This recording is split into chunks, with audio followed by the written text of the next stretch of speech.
Attention, ce film est susceptible de contenir des anacronymes.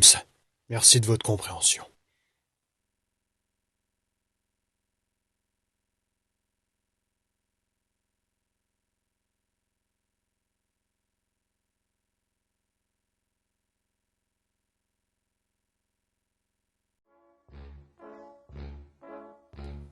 Italienne, comme vous y allez.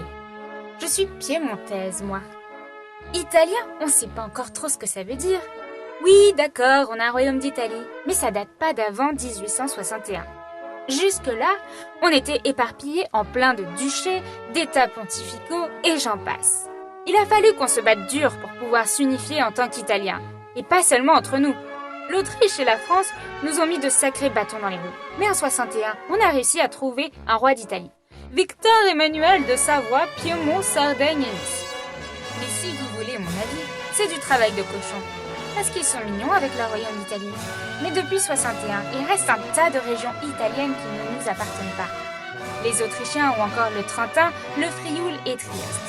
Quant aux Français, déjà qu'ils ont voulu nous empêcher de récupérer Rome, mais ils se gardent la moitié de la Savoie. Dans le genre unification, même les Allemands ont su mieux faire vers 1870. Foutus Allemands, saleté de boche, oui. Alors les gars, ils s'unifient, ok. Mais là d'un coup, ils nous foncent dans le buffet. Ils capturent Napoléon III. Ils assiègent Paris, ils nous piquent l'Alsace-Lorraine. Rien que ça. 70-71, bah c'était des belles années de galère, c'est moi qui vous le dis. J'y étais à Paris, je peux vous en parler. Un siège, vous savez ce que c'est? Pendant que les pecnos mâchouillent du rat ou du chien, les Richards se gonflent la ménagerie du jardin des plantes. Pour tout vous dire, il y a même eu une révolution dans Paris. Bon, on l'a manqué de peu. Mais quand même. Mais enfin, me lancez pas là-dessus. Bon, les cheleux ont fini par partir. Mais en nous sifflant toute la choucroute au passage. Vous imaginez bien, sur le moment, on n'a pas su trop quoi faire. Faut dire, un empire sans empereur. Ça fait mauvais genre, voyez. Il y en a même qui parlaient de retourner en monarchie. Mais c'est l'autre là, Adolphe Thiers, qui a fini par trancher. On sera une république. Après ça, du coup, il n'y a plus qu'un truc qui comptait. En faire bouffer au Schmitt. Vengeance. Et récupérer l'Alsace-Lorraine. Mec, ça en tête, ça nous rendait malades. Et là-dessus, on entend parler d'un type qui aurait espionné pour le Reich. Voilà, on s'est laissé emporter et on l'a foutu au bagne, direct. Dreyfus, qui s'appelait. Est-ce qu'il était coupable? Bon, sans doute pas. Mais il était juif aussi. Fallait qu'on décompresse, quoi. Vous savez ce que c'est.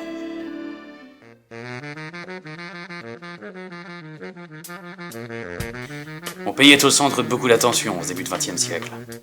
Depuis 1870, nous sommes indépendants de l'Empire ottoman. Mais être indépendant, ça ne veut pas forcément dire être tranquille. Déjà, notre roi, Petar Karadziorgievitch, veut faire de notre pays le berceau de la démocratie dans les Balkans, en mettant en place une nouvelle constitution inspirée de celle du Royaume-Uni. On vient de loin, sachant que Petar est arrivé au pouvoir grâce à un coup d'État. Il a chassé la dynastie Obrenović, qui était quand même prête à vendre la Serbie à l'Empire austro-hongrois. On vaut trop cher pour se faire acheter. Enfin, ce que j'en dis.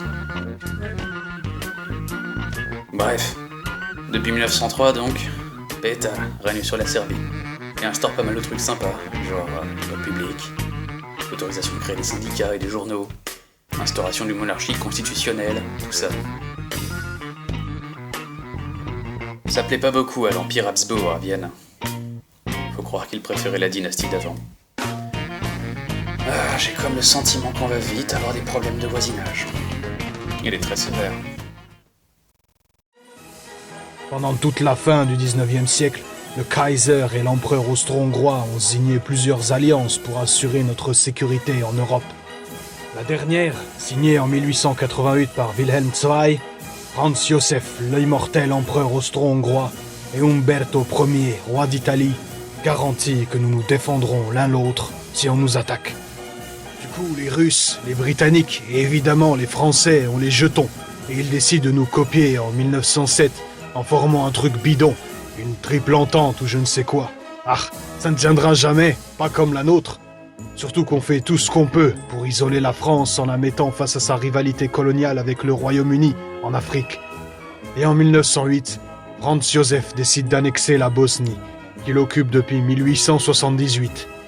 Les gens des Balkans vont mal le prendre, à mon avis. C'est une honte! Ces fichus Habsbourg n'ont aucun respect pour nous. Et la Russie ne veut pas venir nous aider, parce que c'est trop dangereux de s'attaquer à l'Autriche. Ça peut pas se passer comme ça. Il faut leur montrer que ça peut pas se passer comme ça. Le prince héritier d'Autriche-Hongrie, Franz Ferdinand, vient inaugurer un musée à Sarajevo le 28 juin 1914. Il s'imaginait être un terrain conquis, mais ça n'a pas duré très longtemps. Tous les Slaves du Sud ont entendu parler de celui qui lui a tiré une balle dans la tête ce jour-là. Mais ça, ce n'était que le début de nos problèmes.